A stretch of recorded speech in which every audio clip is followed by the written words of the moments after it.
Boa noite, igreja. Vocês estão felizes? Boa noite. Vai abrindo a tua Bíblia comigo em João, Evangelho de João, capítulo 14. Vai deixando aberto aí que nós vamos ler daqui a pouco. Evangelho de João, capítulo 14.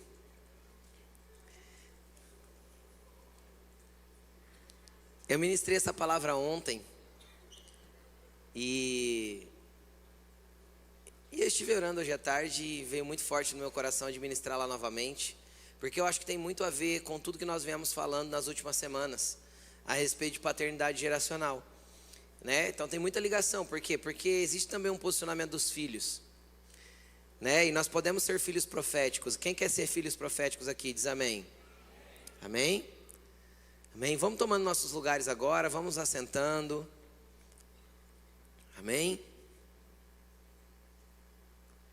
João, Evangelho de João, capítulo 14. Glória a Jesus. Acharam?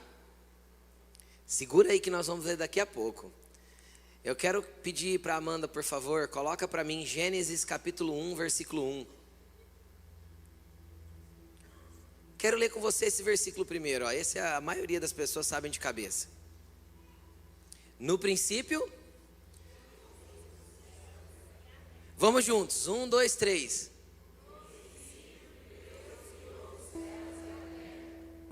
Deixa eu chamar a atenção de você a algumas coisas desse versículo aqui, ó. Esse versículo é uma exclamação completa, correto? Ele tem um ponto final, ele acaba aí. Então ele vai dizer assim, ó, no princípio, Deus criou céus e terra. Primeira coisa que eu quero falar aí para você entender. Que princípio? Princípio de quê? Não tem como nós mensurarmos, nem datarmos e nem estimarmos esse princípio. Por quê? Porque isso não está ligado ao tempo cronos. Isso rompe todas as leis de tempo e espaço. Isso aí não tem como nós mensurarmos mediante aquilo que nós andamos na terra. Porque a terra é medida pelo tempo cronológico. A eternidade é medida pelo tempo aion. O que é o tempo aion? É um tempo infinito e cíclico, ininterrupto, contínuo. Então não dá para a gente conectar e entender quando é esse princípio, tudo bem? Então esse princípio não é datável. É por isso que os cientistas vão lá na Terra, cavucam lá e falam assim, aqui tem 200 milhões de anos. Aí tem alguns cristãos que falam assim, não pode, a Terra tem 6 mil anos, poder no sangue de Jesus. Não, querido, faz tempo que a Terra foi criada. Deus não criou a Terra quando colocou o homem aqui. Deus criou a Terra num princípio. Qual o princípio? Não sei. O princípio que ele datou e deu o nome de princípio. Um começo que ele mesmo estabeleceu para alguma coisa, não sei que coisa é essa, e ponto. E não cabe a gente entender, tudo bem? Mas eu quero fazer você entender duas coisas aqui que são legais. Ele criou dois ambientes aqui, ou pelo menos o versículo nos mostra dois ambientes criados. Quais foram esses dois ambientes? O ambiente da terra, correto? E o ambiente do céu. E obviamente o céu não é esse azul que você vê, porque você sabe que isso é atmosfera, né? Tá, então você sabe. Mais uma dimensão espiritual que a gente chama de céu. Tudo bem? Então há uma diferença muito grande entre aquilo que a gente vê como céu visível ou aqui da atmosfera nossa e uma dimensão espiritual na onde coisas espirituais acontecem. O terceiro céu, assim chamado, o lugar da habitação de Deus, o lugar na onde os salvos estão, e assim sucessivamente. Então, Deus criou dois lugares, a terra e os céus. E quando Deus criou a terra, Ele criou tudo que ela precisava, certo? Para ela ser terra, tinha tudo que precisava aqui. Para ela ser um mundo aqui, tudo que precisava estava aqui. E assim também Deus criou nos céus. Eu quero te dizer que os céus não estão em obras. Não tem casinhas sendo construídas no céu. Entendeu? Não tem construções sendo feitas lá, porque então, aumentou a quantidade de salvos. Agora a gente tem que ampliar aqui um pouco do céu. Deus teve que comprar o terreno do lado para tentar ampliar um pouco do condomínio ali, aumentar o número de casas, porque agora tem mais salvos do que tinha quando ele criou. Quem está entendendo o que eu estou falando? Não é assim que acontece. Isso violaria toda a presciência de Deus, toda a onipotência de Deus e todo o entendimento de quem Deus é. Ele criou o começo desde o fim e o fim desde o começo. E isso não entra na nossa cabeça, e não entra mesmo, porque um dia para Deus é como 1000 anos e 1000 anos como um dia. Explica isso para mim. Por quê? Porque ele não vive no nosso tempo, ele não está preso ao tempo e espaço que nós estamos presos. Tudo bem? E um dia nós vamos nos desprender também, quem crê? Amém, nós vamos nos desprender, chama eternidade. O dia que a gente romper o limiar da vida e entrarmos no ambiente da verdadeira vida, que é na eternidade, então nós vamos romper o limite de tempo e espaço. Então nós não vamos estar presos à mediocridade da vida na terra. Certo? Estão entendendo o que eu estou falando ou não? Porque isso vai se romper um dia. Só que nós estamos aqui. Quem está na terra diz amém. Amém. Respira fundo. Está respirando? Então você está vivo? Você está aqui ainda? Glória a Deus e aleluia. O dia que faltar esse fôlego, você foi. Amém? Só que aí você vai respirar o verdadeiro ar. O ar dos ambientes celestiais. É melhor que o daqui. E aí? Deus criou tudo. Então o céu está pronto. Fala comigo, 1, 2, 3. O céu está pronto. Então tá. Agora eu vou ler um outro versículo nada a ver, porque você tem que ler esse versículo para depois a gente entender tudo lá no fim, tudo bem? Coloca para mim Êxodo 33, 20.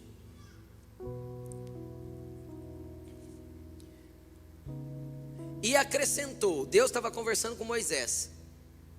Deus acrescentou na conversa com Moisés: você não poderá ver a minha face, porque ninguém poderá ver-me e continuar vivo. Então ninguém consegue ver Deus, ok? Porque se vê Deus, o que acontece? Morre. Quem disse isso? O próprio Deus. Então é verdade? Sim. Muda ao longo da história? Não. Deus disse isso. São dois assuntos nada a ver, né? Vamos conectar eles agora.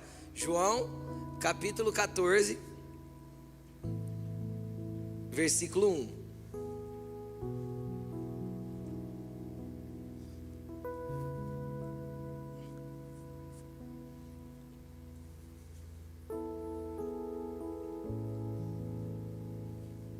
Diz assim: não se perturbe o coração de vocês. Creiam em Deus, creiam também em mim. Na casa de meu pai há muitos aposentos. Em outras traduções vai estar moradas. E quando a gente pega a palavra no grego, significa literalmente isso: um quarto preparado, uma sala, uma recâmara, um lugar onde as pessoas podem se reunir, entrar e descansar. É esse o significado da palavra aposentos, ou recâmaras, ou moradas. Aí ele continua dizendo: então peraí, creio em Deus e creio também em Jesus. Quem crê em Deus aqui diz amém. Quem crê em Jesus? Na casa do meu pai, nos céus, há muitos aposentos. Se não fosse assim, eu teria dito para vocês. Então é assim. Jesus falou assim: ó, lá na casa do pai tem muitos aposentos, tem muitos lugares, tem muitas recâmaras, muitas moradas. Se fosse diferente disso, eu teria dito. Mas ele não disse. Então é assim, correto? Quando Deus fez esses lugares? No princípio. Está tudo pronto, desde sempre. Deus já tinha esses lugares prontos desde que tudo foi criado. Porque Deus não é prego de surpresa para ter que fazer uma adaptação no céu, porque agora Jesus morreu, vai ressuscitar e vai começar a chegar gente lá. Meu Deus, vai começar a chegar gente aqui, agora eu tenho que arrumar um lugar para pôr esse povo. Será que Deus seria pego de surpresa assim? Jamais. Então desde o princípio os ambientes espirituais Os ambientes celestiais, esses aposentos, essas recâmaras já estão prontas. Esses lugares já estão prontos, desde sempre. Se fosse diferente, Jesus teria dito. Então não é diferente. Ele está dizendo, se não fosse assim, eu teria dito a vocês. Aí ele continua, ponto final, ele continua outra exclamação: vou preparar lugar para vocês. E quando eu for e preparar lugar, voltarei e os levarei para mim, para que vocês estejam onde eu estiver. Preste atenção no que eu quero falar para você. Imagina que chegou alguém para dormir lá em casa. Eu não tenho que construir um quarto. O quarto está pronto. Mas a hora que a visita chega ou está para chegar, a Laine vai lá e prepara o lugar. A Laine entra lá no quarto e, como ela é muito caprichosa, ela põe um lençol limpinho, troca as toalhas, coloca a fronha, joga um cheirinho no quarto, coloca uma vasilhinha com bombom, coloca uma garrafinha d'água, deixa tudo preparado. Por quê? Porque alguém vai chegar para ser recepcionado naquele quarto, naquele aposento, naquele lugar de descanso. Entende? Naquele lugar de intimidade. Quem está entendendo o que eu estou falando? Mas eu não vou lá construir o quarto correndo porque tem alguém chegando. O quarto está pronto. Então Jesus olhou para os discípulos e falou assim: lá na casa do meu pai tem muitos lugares, e eu vou lá preparar esse acesso para vocês, preparar esse ambiente para vocês. E quando estiver pronto, eu volto e levo vocês para mim, para que vocês estejam aonde eu estiver. Vocês conhecem o caminho para onde eu vou. Jesus afirma que os discípulos conhecem. Agora eu quero que você pare um pouquinho aqui comigo e venha pensar comigo. Jesus não estava pregando um sermão como eu estou pregando aqui para um monte de pessoas. Jesus estava falando com os 12 discípulos. Jesus estava numa conversa particular com daqueles 12 homens, alguns momentos antes dele ir para a cruz. E ele começa a conversar com essas pessoas, e ele começa a conversar como com pessoas espirituais e maduras. Só que eles não eram tão maduros nem tão espirituais assim para entender a linguagem do que Jesus estava falando. Eles foram entender muitas coisas depois que o Espírito Santo veio, aquele que já habita dentro de você. Então eu acredito que você tem a plena capacidade de entender. E aí o que acontece? Acontece que Jesus falou assim: ó, eu vou preparar lugar, estando pronto eu volto, e onde eu estiver vocês vão estar comigo. Deixa eu contar uma coisa para você. Esse texto não fala da volta de Jesus do fim dos tempos, porque o contexto não é esse. Jesus estava ali com os 12 e ele foi levado para o céu. E deixa eu te contar, quanto tempo depois que ele morreu, ele voltou para esses 12? Ao terceiro dia. E a gente fica pensando que é quando Jesus voltar na sua glória como rei. Não, a conversa aqui era com 12 homens. Ele falou assim: ó, só vou preparar o caminho. E ele falou: vocês sabem o caminho para onde eu vou. E aí um deles olhou para Jesus, versículo 6, e disse assim: Tomé, né? Senhor, nós não sabemos para onde o Senhor vai. Por quê? Porque eles ainda não estavam entendendo o que Jesus estava tentando dizer. Nós não sabemos para onde o Senhor vai, Jesus. Aí Jesus responde: como podemos saber o caminho? Tomé disse. Jesus respondeu o quê? Eu sou o caminho, a verdade e a vida, e ninguém vai até o Pai. Peraí, ele estava falando de que lugar lá no começo? Do lugar que tem nos ambientes celestiais onde o Pai está. Na casa do Pai tem muitos aposentos, muitas recâmaras, muitas moradas. E o caminho que te leva a esse lugar sou eu. Por isso eu vou morrer na cruz, e daqui a pouco eu volto. E quando eu voltar, vocês vão ter acesso a esses lugares que eu já preparei para vocês acessarem. E quando vocês tiverem acesso a essas coisas espirituais, vocês estarão comigo aonde eu estiver, e eu estarei com vocês aonde vocês estiverem. E é assim, porque ele continua explicando, e você vai ver que é assim. Preste atenção. Ninguém vai ao Pai a não ser por mim. Versículo 7. Se vocês realmente me conhecessem, conheceriam também meu Pai. Já agora vocês o conhecem e o têm. Pera. A gente leu um outro texto de Êxodo que dizia o quê? Que quem ver Deus morre. Aí Jesus começa a trazer uma outra perspectiva, de um outro entendimento, que é o que eu vou tentar explicar para você nessa noite. Eu espero que você pegue isso no teu espírito.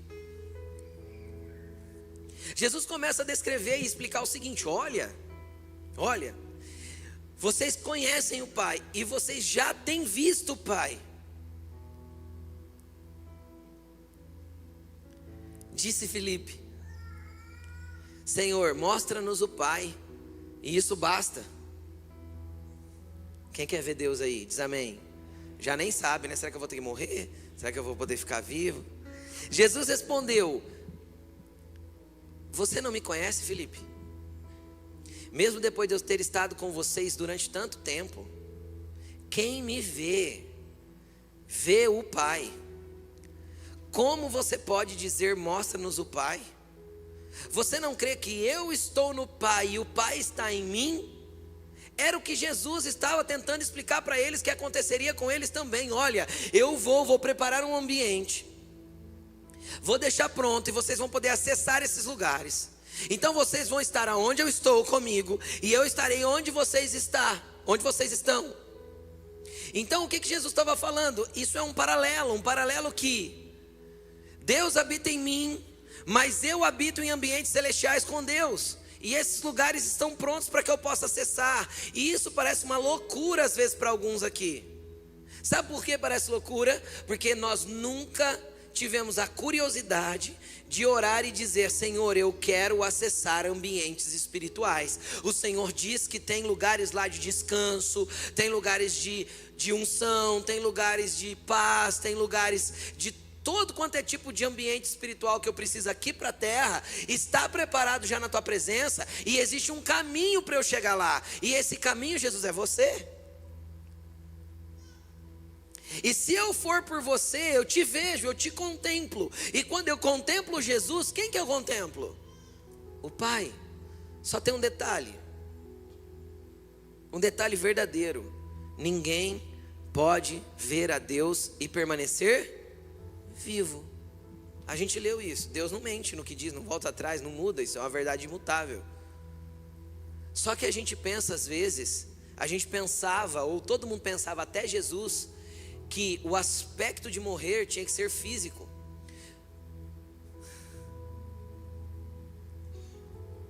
Deixa eu te explicar uma coisa. Você sabe o que é o Evangelho? Você sabe qual que é a proposta do Evangelho? A proposta do Evangelho não é criar evangélicos. Você sabe o que é os evangélicos? É a religião do Evangelho. A proposta do Evangelho é: negue-se a si mesmo, tome a sua cruz e siga-me. A proposta do Evangelho é uma realidade antes do Evangelho chegar na minha vida, de Cristo chegar na minha vida, e outra realidade após Cristo chegar na minha vida.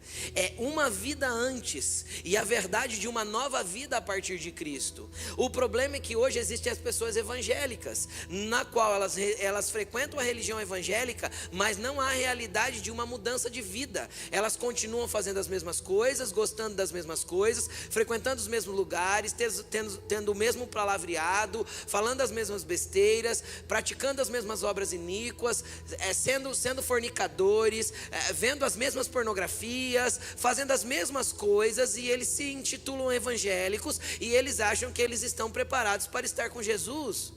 Deixa eu te explicar: ou você vive com Jesus já, para que na eternidade você o encontre, ou não tem como você viver sem Jesus na terra, achando que o tem, e chegar na eternidade, desculpa, mas não é Ele que você vai encontrar.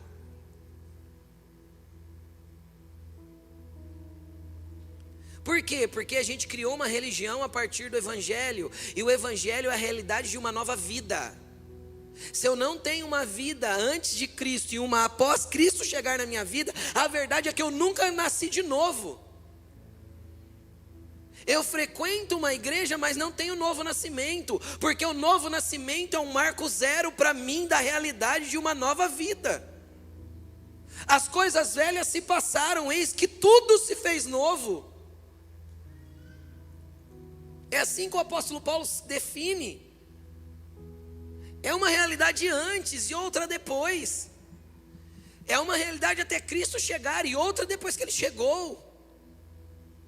Por quê? Porque no momento que eu contemplo Cristo, e essa contemplação não tem a ver às vezes com ver com o olho físico, mas ver no teu espírito a realidade desta nova vida e a verdade daquilo que Cristo é para você. Quando você se depara com essa realidade, aquilo mexe com as suas estruturas de uma forma que você vai falar assim: eu não tenho mais condições de viver como eu vivi. Aí você morre. Você morre para o teu eu, você morre para o teu orgulho, você morre para você mesmo, você morre para os teus próprios desejos, para as suas próprias vontades, você morre para os teus sonhos, para viver os sonhos de Deus. E é essa a realidade do Evangelho. Jesus não propôs outra coisa. Eu vi um vídeo essa semana e eu achei muito legal, mas muito legal mesmo. Eu mandei para o Vitor, mandei para o Michel. E eu dei muita risada, mas é uma risada verdadeira. Sabe aquela coisa que você ri e fala assim, cara, e é bem isso. E é um vídeo que está em inglês, mas está legendado. E é como se fosse os discípulos inventando a ressurreição de Jesus, como se Jesus não tivesse ressuscitado. Aí Pedro tem uma grande ideia e fala assim, já sei, vamos falar para todo mundo que ele ressuscitou. Todo mundo, os outros discípulos, né? Aí ele fala assim, aí nós vamos ser perseguidos e todo mundo vai querer matar a gente. E todo mundo, Aí um levanta a mão lá, não fala quem que é, mas levanta a mão. Mas peraí, o que a gente vai ganhar com isso? Nada, mas nós vamos espalhar o nome de Jesus. E todo mundo vai perseguir a gente. E todo mundo vai ser crucificado e vai morrer. Tipo assim, naturalmente não faz sentido nenhum. Quem está entendendo o que eu estou falando? Mas a realidade da nova vida em Cristo é morrer por Cristo. E por que eu estou pregando isso, pastor? Porque tua vida está boa hoje, mas eu vou falar, a tribulação vai vir antes de Jesus voltar. E vai te apertar, querido. E a tribulação vai depurar a igreja com força. Vai. Porque ou a tua fé está em Cristo de verdade, ou a tua fé está na bênção que Cristo pode dar. Agora, se eu tenho um amigo, só pelo que ele pode me oferecer, ele não é meu amigo. Eu sou amigo do dinheiro dele. Se eu tenho um amigo rico, que ele é meu amigo só porque ele tem um rancho, porque eu quero usufruir do rancho dele, ele não é meu amigo, eu sou amigo do rancho dele.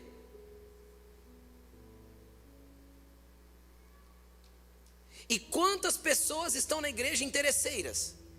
Elas não são amigas de Deus, elas são amigas da bênção que Deus pode dar. Elas são amigas daquilo que Deus pode fazer. E pode, mas seja amigo dele. É melhor ser amigo de Deus do que ficar ganhando presente dele. Porque quem fica esmolando presente para Deus ainda não é filho. Quem fica pedindo presente para Deus não é filho, é pedinte. Como que você quer andar com Ele? Como um filho amado, aceito por Ele, resgatado de uma velha história, de uma velha vida para a realidade de uma nova criatura? Ou alguém que fica aqui, Deus, eu te imploro, eu faço até uma penitência, Deus. Deus não quer tua penitência, querido. Misericórdia eu quero e não sacrifícios. E a misericórdia é correr para os braços dele e alcançar essa misericórdia. Então Jesus abriu esse caminho, está aberto. Existem lugares celestiais que nós podemos acessar. Pastor, como eu faço isso? Me conta. Vai para o teu quarto sem relógio, sem pressa. Fica lá. Você vai ouvir ele falar. Pastor, eu não tenho tempo para isso. Então, esse é o problema. Jesus não pediu o teu tempo, Jesus pediu a tua vida. Tem gente que ainda está dando tempo para Deus. Jesus não pediu o teu tempo, Jesus pediu a tua vida, Jesus pediu a tua história, Jesus pediu tudo que você tem. Jesus não quer o teu dízimo, Jesus quer tua conta bancária, tua carteira, teu carro, tua casa, Jesus quer tudo. No Evangelho a gente não tem que ser nem dizimista, nós somos tudimistas. Porque eu entreguei tudo. Tudo é dele, e ele deixa eu usufruir como um mordomo abençoado das coisas que ele me proporcionou. Tudo é dele, é para ele, por ele, são todas as coisas. Todas. Todas as coisas é dele, por ele e para ele. Se todas as coisas são dele, por ele e para ele, eu também pertenço a ele, porque ele me comprou. Todas as coisas vêm dele, é por ele e para ele, mas eu fui comprado por ele. Porque eu estava morto, perdido nas minhas transgressões e pecados, mas com seu sangue ele me comprou. E comprou você, e comprou povos de todas as tribos, língua, povo e nação. E os constituíram para Deus como reis e sacerdotes. Governo e espiritualidade. Ai meu Deus, dá para aprofundar tanta coisa nisso. Deus te fez rei e sacerdote. Governo e espiritualidade. Tem muita coisa profunda em Jesus. Tem muita coisa profunda em Jesus. Onde estão? Nos aposentos que Ele preparou. Nas recâmaras que você já pode acessar. Pelo caminho que é a verdade, que te leva à vida. Você já pode acessar. Só que quando você acessar, você vai contemplá-lo. E quando você contemplá-lo, você tem que morrer. Porque ninguém pode vê-lo e permanecer vivo. Deus quer colocar um marco zero na vida de um monte de gente aqui. Deus quer colocar um marco zero aqui e começar tudo de novo. E tem como começar. Pastor, é que você não conhece a minha história. Eu não. Mas quem te comprou, quem está oferecendo o preço do sangue dele por você, a esse conhece a tua história. Esse conhece a tua história. E ele sabe o que ele tem para fazer na tua vida. E é muito interessante porque quando a gente vê o que Jesus quer fazer na nossa vida é assim, ó, nem olhos viram, nem ouvidos ouviram, nem jamais penetrou no coração do homem o que Deus tem preparado para aqueles que o amam e que vivem segundo o seu propósito. Então o que Ele tem para você, querido, é maior do que os seus planos, é maior do que os seus desejos, é maior do que os seus anseios, é maior do que tudo que você pensa para você mesmo, é o que Deus tem preparado para você. Pastor, o que eu preciso? Rendição, entrega, voz de Deus aos seus ouvidos, acesse as recâmaras, deixa Ele te dirigir. Nós vivemos uma vida muito natural. Somos movidos pelas emoções da terra. É por isso que tem tanto cristão bugado. Por quê? Porque as emoções da terra nos governam. Em tudo. E cada vez mais. E cada vez mais. A vida parece cada vez mais sem propósito. Sabe por quê? Porque as coisas são fáceis. Ah, pastor, minha vida é dura. É nada. Tem gente com a vida muito mais dura que eu, que você, que todos nós juntos. Aí essas pessoas não têm tempo de ficar pensando em picuinha, em coisinha. Por quê? Porque às vezes falta o básico e elas têm que lutar para viver com o básico. Falta casa, falta teto, falta alimento, falta água. Tem gente que está lutando para viver no meio de uma guerra. E a gente está aqui no ar-condicionado e reclamando porque tem onda de calor. Sim ou não? Então ficou muito fácil. E isso não faz com que nós não valorizemos o que Cristo já nos deu. A vida. Que vida? Não é essa aqui da terra, a de verdade. Aqui quando os seus olhos fecharem aqui na terra e o ar faltar nas suas narinas aqui, querido, você vai acessar uma dimensão que é incrível e maravilhosa. Ai pastor, eu queria ver, pede. Ele pode te levar lá já em vida, sabe por quê? Porque o caminho já está aberto. Ainda aqui na terra, se você é morto já, você já pode acessar. Porque só pode acessar os ambientes celestiais quem viu Jesus. Quem viu Jesus é morto. Quem morreu pode ver essas coisas espirituais. Ai, sabe, eu vou, eu oro, eu busco, eu faço campanha, eu faço tudo. Sabe, eu não sinto nem um arrepio. Morre! Morre! Só conecta os ambientes espirituais quem está morto para si mesmo. Para os desejos, para a carne, para as brigas, para a disputa, para as mentiras, para as notas frias, para os vícios pornográficos, para tudo, morre. Aí você vai começar a ter contato com o mundo espiritual. Porque o mundo espiritual é para pessoas espirituais. O mundo espiritual não é acessível para pessoas carnais. Porque quem vive na carne anda segundo os desejos da carne, mas quem vive no Espírito vai fazer o que o Espírito deseja. E o Espírito deseja te conectar com esses ambientes espirituais. E deseja muito. Por quê?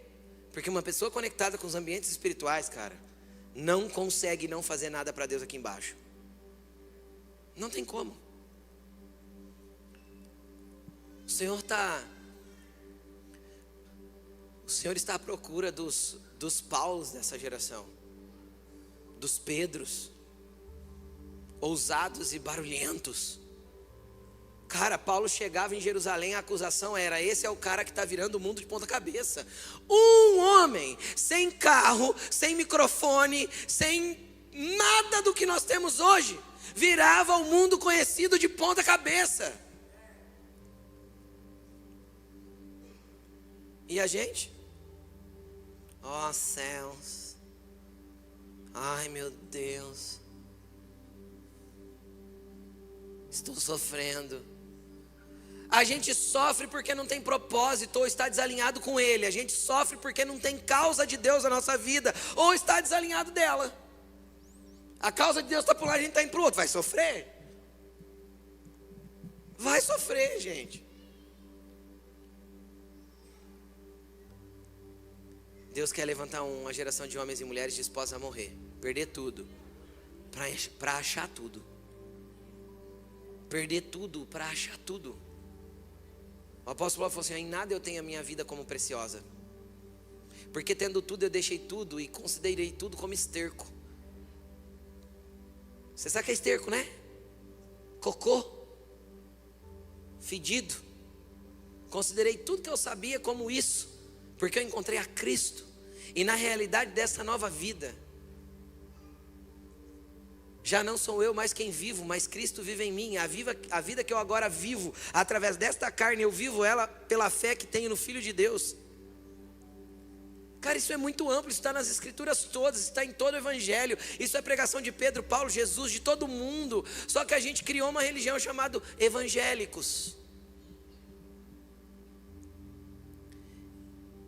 E no meio dos evangélicos não tem transformação, porque a transformação está em Cristo.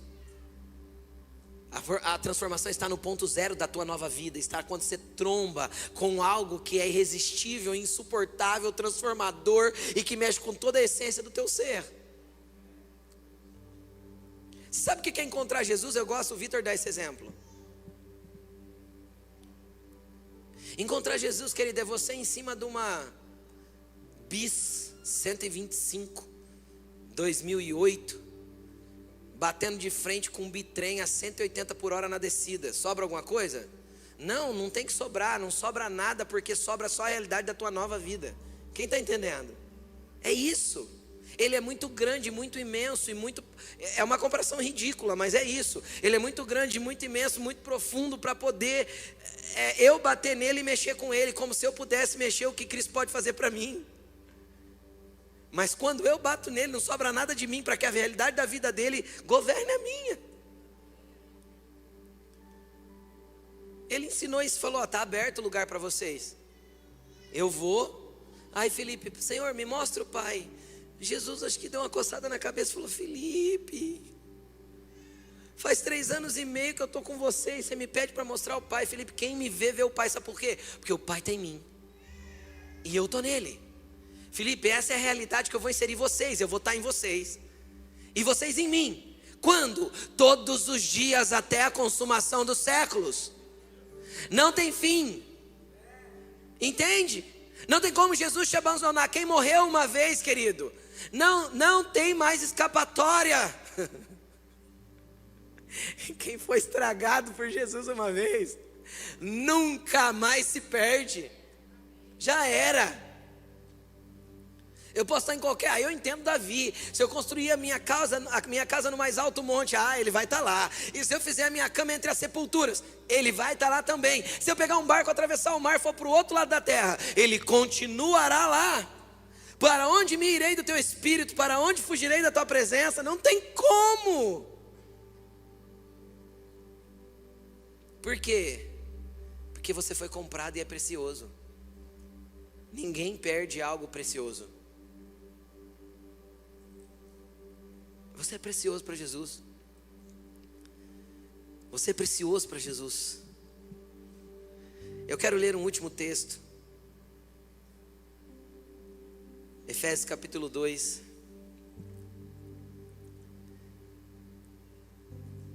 Olha só. Efésios capítulo 2, versículo 1. Vocês estavam mortos em suas transgressões e pecados. Você percebe que não tem jeito de ser morto de qualquer jeito? Porque antes de vir para Jesus você já era morto, mas morto em outro lugar. Morto aonde? Nas transgressões e pecados. Esse aí é os famosos zumbis. Conhece zumbi ou não? O que é um zumbi? Morto-vivo. Tem vida na carne, não, volta lá. Tem vida na carne, mas é morto no espírito. A realidade de Jesus ele quer matar a sua carne para te trazer vida no espírito. Ele quer inverter isso. Entende? Então de todo jeito você tem que ser um morto-vivo. Só que antes você era um morto-vivo, agora você vai ser um vivo-morto. Essa é a diferença. Entendeu ou não? Antes você era um morto-vivo. Aí com Jesus ele vai inverter. Aí você vai ser um vivo, porque você tem vida em Cristo. Morto. Morto para quê? Para você mesmo, para tuas vontades, para tudo aquilo que não vem de Deus na tua vida. E ele vai dizer: vocês estavam mortos nas suas transgressões e pecados, nos quais vocês costumavam viver. Não vivem mais. Então se você diz estar morto para você mesmo e ainda continua vivendo nas suas transgressões e pecados, significa que você ainda não morreu, ou você está tentando ressuscitar para o pecado. Mas vamos continuar. Vocês costumavam viver nas suas transgressões e pecados. Quando? Quando vocês seguiam a ordem deste mundo. Deixa eu explicar uma coisa muito profunda aqui. Este mundo tem uma ordem. Sempre teve. Qual que é a ordem deste mundo? Te conduzir para a sua transgressão e para o seu pecado. Seguir a ordem deste mundo é ser conduzido para transgressões e pecados. Seguir a ordem deste mundo é ser conduzido para um lugar longe de Deus. A ordem natural da terra é te conduzir longe do Senhor. Então se a tua vida que você vive aqui na terra é uma vida conduzida pela ordem da terra, você vai se afastar de Deus. Quem entende o que eu estou falando, gente? Vocês estão comigo? Vocês estão tão inquietos hoje, estão em silêncio. Então existe uma ordem natural nesse mundo, e essa ordem natural do mundo te leva para onde? Para longe de Deus, para as suas tentações, para os seus pecados, para as suas coisas ruins. E quem governa isso? A ordem natural deste mundo e o príncipe do poder do ar, que ele é o espírito que agora está atuando nos que vivem na desobediência. Então existe uma ordem no mundo que é regida pelo mundo espiritual, e tem gente que acha que a terra ela é tipo regida por nada. Entende o que eu estou falando? Tudo que acontece na terra foi regido por algo espiritual. Se eu sigo a ordem deste mundo, a ordem deste mundo também é regida pelo príncipe do poder do ar, por Satanás, e pelo espírito que está atuando naqueles que vivem na desobediência. Agora tem algo aqui muito complicado e nós temos que prestar atenção. Aquele espírito que está atuando nos que vivem na desobediência só pode desobedecer aquele que sabe que tem que fazer certo. Entende ou não? Meu filho só vai me desobedecer, minha filha só vai me desobedecer se eu der um comando e ela fizer diferente daquilo que eu dei o comando. Então quem não tem Deus, ele já é merecedor da ira. Nós vamos ler aqui, já anda assim. O que guia ele é o príncipe do ar aí, as coisas do mundo, e é os desejos dele, é as vontades caídas, e é as promiscuidades, e é as fornicações, e é as bebedeiras, e é os vícios, e é tudo isso, é o que governa a vida dele. E deixa a vida me levar, a vida leva eu. Entende? E a vida vai levando. Tem gente que é assim, né? Foi fundo, morreu. Tipo, não tem um porquê, né? Tipo, só foi. Entende ou não? Tem gente que é isso, só cantar o pagodinho. Deixa a vida me levar, a vida leva. E a vida leva. Essa vida de morto leva. Por quê? Porque tem uma ordem e leva. Entende? Leva para onde? Para as transgressões, para o pecado, para a distância de Deus e assim sucessivamente. E aí o que acontece? Só é desobediente aquele que sabe o que precisa ser feito. Então o que eu quero te falar? Você não devia ter vindo nesse culto hoje. Se você veio, problema seu, porque até hoje você não sabia. Agora você sabe. Se você continua desobedecendo, agora você sabe, está desobedecendo. E aí esse espírito que governa o mundo vai atuar na tua vida. Entendeu? Queria tanto pregar uma palavra de vitória.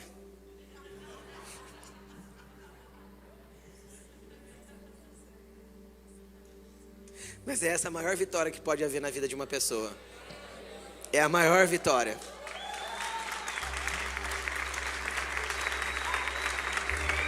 Essa é a maior vitória que pode haver na vida de uma pessoa. Porque o dia que você chegar na eternidade, você vai entender que valeu a pena. Valeu a pena morrer aqui. Valeu muito a pena. E aí o que acontece? A partir de hoje você está responsabilizado se você andar em desobediência. Porque tem um caminho dessas recâmaras que você pode acessar. Anteriormente nós também vivíamos entre eles. Está aí no telão. Entre eles, satisfazendo as vontades da nossa carne. Nossa carne tem vontade. Quem já teve vontade ruim na carne aí? Todo dia, toda hora. Dá vontade de matar um, não dá? Certo? Dá vontade de xingar. Dá vontade de ser ruim. Não dá? Dá. Todo mundo tem vontade de ruim na carne. Mas nós vivíamos anteriormente, não é mais a realidade da tua vida, satisfazendo as vontades da nossa carne, seguindo os seus desejos e pensamentos. Como os outros, éramos, por natureza, merecedores. Ninguém é bonzinho para ir para o céu. Ninguém. Tem gente que, mas é uma pessoa de bem. Ser de bem é uma coisa, ser de Deus é outra. Tem muita gente de bem que não é de Deus. Infelizmente tem muita gente dizendo que é de Deus e que não faz o bem. Está errado também. Então quem é de Deus de verdade é do bem. Mas nem todo mundo que é do bem, ou é um bom cidadão, ou é um cidadão exemplar. Eu não mato, não passo ninguém para trás, eu pago minhas contas em dia, eu não tenho do que me arrepender. Vai direitinho para o inferno sem arrependimento, com a sua bondade toda. Não tem jeito, gente. Eu não posso relativizar o que as escrituras dizem. A minha justiça diante de Deus, aquela que eu acho que tenho, ela não passa de trapo de imundícia. Sabe o que é um trapo de imundícia? Eram os panos que as mulheres usavam para reter o seu fluxo menstrual. Ou o pano que as pessoas usavam quando estavam com lepra para cobrir as feridas cheias de pus. Isso é um trapo de imundícia. Então quando eu me acho justo diante de Deus e acho que não tenho do que me arrepender, para Deus eu tenho esse fedor. Então quem que vai para o céu? É quem não peca? Não. É quem se arrepende.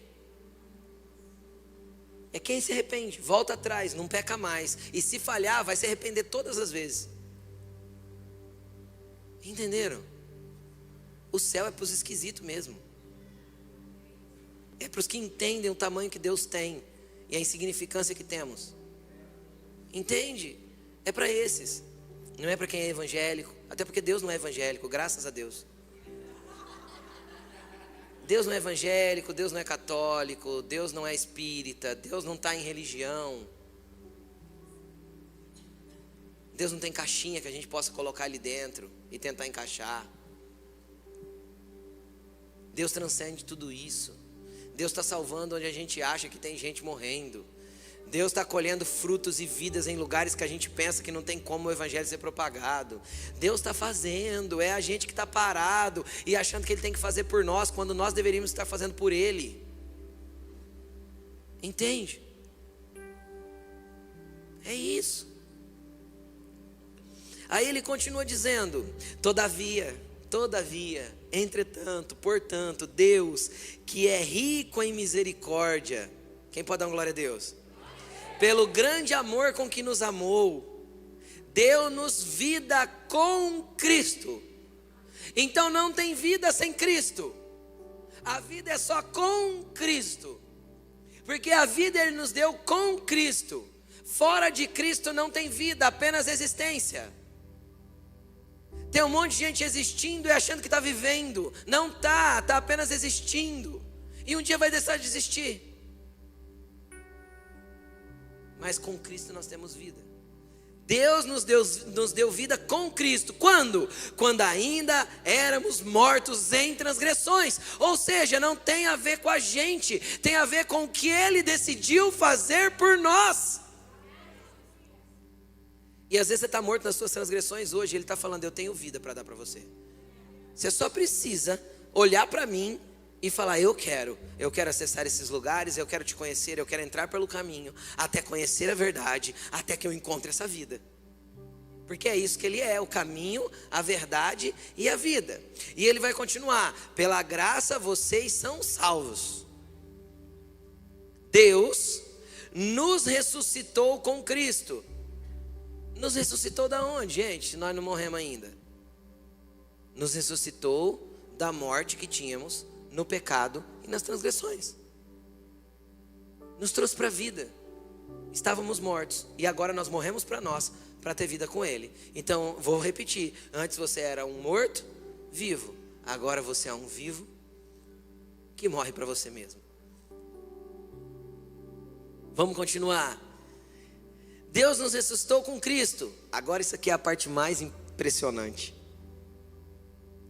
E com Ele, com Cristo, nos fez assentar nas regiões celestiais em Cristo Jesus, para mostrar nas eras que hão de vir a incomparável riqueza da sua graça, demonstrada em sua bondade para conosco em Cristo Jesus. Eu não sei se você entendeu tudo que eu li aqui, mas deixa eu tentar te explicar. Quem vive na terra diz um amém. Pode dizer que todo mundo vive aqui. Vou falar de novo. Quem vive na terra diz amém. Mas você, na realidade espiritual que você tem com Cristo, você não está na terra. Você está assentado em lugares celestiais com Ele. Então você não caminha na terra governado pela terra. Você caminha na terra governado pelo lugar que você habita no Espírito. Você caminha na terra governado por um lugar espiritual. E isso são filhos proféticos. Porque filhos proféticos andam como Jesus, vendo o que o Pai está fazendo, ouvindo o que o Pai está dizendo e manifestando na terra a vontade dEle. Ser profético não é liberar profecia. Ser profético é entender o que o céu está dizendo, movimentando e querendo, para cada tempo, para cada estação. Só que a gente anda desconectado, desatento, com pé, cabeça, vida, corpo rolando na terra. Os seus pés estão no chão, mas a sua vida e o seu coração, a sua mente e o seu entendimento precisa ser governado pelo alto. Entende? Você já está assentado em regiões celestiais em Cristo Jesus. Pastor, eu não consigo entender isso. Não entenda, se lance. Não tem que tentar entender. Tem um monte de coisa que a gente não entende. Isso que é a vibe muito doida de andar com Jesus.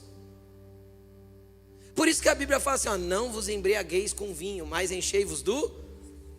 Então quando a gente bebe muito do Espírito, como que a gente fica? Chapadão. Por quê? Porque literalmente são experiências transcendentais que nos levam a ambientes que a gente não entende. E não é para entender, é só para experimentar. Paulo certa vez teve uma experiência, ele falou assim, olha, se eu estava no corpo eu não sei, se eu estava fora do corpo eu não sei. Eu sei que eu vi umas coisas muito doidas, eu não vou nem falar o que eu vi. E aí Deus ainda perguntou para Paulo assim, você quer ficar ou você quer ir embora? Paulo respondeu assim, Senhor, eu quero muito ficar, porque é muito melhor estar aqui do que estar lá. Mas se o Senhor ainda tem utilidade para mim lá embaixo, então eu prefiro voltar e estar com os meus irmãos e servi-los. Paulo voltou.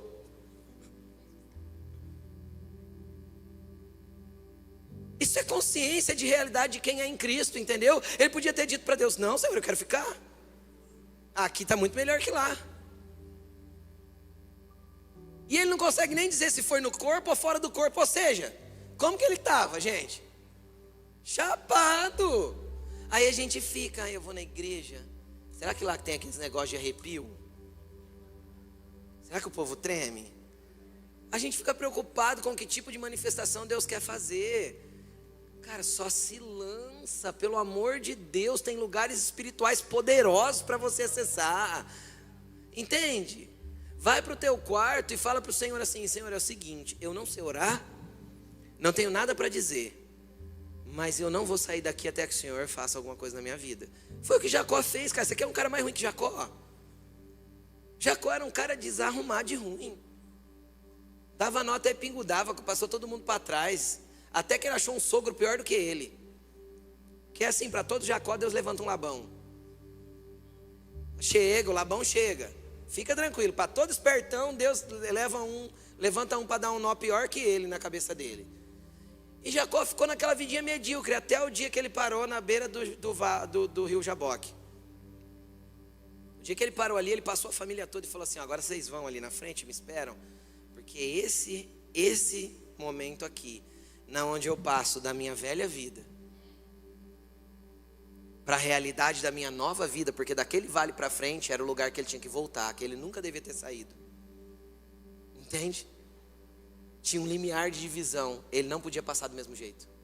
Então até aqui eu passei as pessoas para trás, eu arrumei rolo, eu enganei, eu extorqui, eu menti, mas desse vale para lá eu não posso entrar do mesmo jeito. Sabe qual foi a oração de Jacó para o anjo, que a gente sabe que não era o anjo do Senhor? É a manifestação de Jesus, para quem estudou um pouquinho de teologia. Era o anjo do Senhor. Sabe qual foi a oração de Jacó para o anjo do Senhor? Eu não saio daqui enquanto o Senhor não me abençoar. Você só sabe como que Jacó saiu? Mancando. Por que mancando? Porque não dá para viver uma realidade de uma nova vida caminhando do mesmo jeito que eu caminhava antes. Aí ele saiu mancando. Para que ele saiu mancando? Para ele nunca mais esquecer que ele teve um encontro com Deus e que a vida dele era uma antes e outra depois. Aí o que foi mudado nele? A identidade. Deus trocou o nome dele de Jacó, usurpador, para Israel, que eu não lembro o que significa. O que significa? Israel? Como? Príncipe de Deus. Tem gente que lê Bíblia é outra coisa, viu? Os jovens, viu, gente? Os jovens, tá? Príncipe de Deus. Então imagina, você chamava antes, Jacó significa usurpador, traidor. Agora ele chama príncipe de Deus. Cara, é muito poderoso. É como o céu faz com a tua vida. Até hoje você tinha teus rótulos dos seus pecados. Hoje Deus vai virar uma página na tua vida. Só que você tem que estar disposto a morrer. Porque você já está sentado em regiões celestiais com Cristo. Eu só quero explicar uma última coisa que é bem doida. Acabei já, prometo. Versículo 7, coloca aqui para mim, por favor. Para que Deus nos faz assentar em regiões com Cristo? Por que Deus fez tudo isso na nossa vida? Para mostrar nas eras que hão de vir. Quais eras são essas? O fim da nossa era é quando a Nova Jerusalém descer do alto, vindo para a terra. Quando isso fechar, concluiu a nossa era. Nas próximas eras, como vai ser isso, pastor? Não sei. Mas está escrito que tem outras eras. Não está escrito? Então Deus fez isso com a gente para nas próximas eras Ele vai mostrar a incomparável riqueza da sua graça através de demonstrar a sua bondade que Ele teve conosco em Cristo Jesus. Então sabe como que Deus vai apresentar o que é graça e o que é bondade para as pessoas? Ou para os seres, ou para o sei lá o que das próximas eras? Ele vai pegar a gente. Aí a gente não tem consciência disso. A gente é tão insignificante que Deus vai provar que Ele é bondoso e gracioso mostrando nós. E tem gente que se orgulha ainda de ser humano. Sabe o que é o ser humano? O ser humano não é nada, é pó da terra. E o resto é Jesus que fez. Se tem qualquer bondade em nós, quem deu? Deus. Se tem qualquer virtude, Deus. Se tem qualquer dom, Deus. Se tem qualquer graça, Deus. Se tem qualquer coisa, Deus. Deus. E lá nas eras futuras, que eu não sei o que elas são e como serão, quando Ele quiser mostrar o que é bondade, o que é graça, Ele vai falar aqui, ó, olha para cá. Tá vendo que eles são insignificantes, pequenos, frágeis, ruins por natureza? Então a minha bondade fez isso com eles. E eu vou ficar feliz por isso. Quem vai? Coloque-se de pé. Preguei demais, Jesus Cristo de Nazaré. Ah, como Jesus te quer. Como eu queria que você entendesse o que eu entendi através dessas palavras. Como eu gostaria que isso fosse ministrado no teu espírito. Eu não tenho poder para isso, mas o Espírito Santo tem. É o Espírito Santo que convence o homem do pecado, da justiça e do juízo.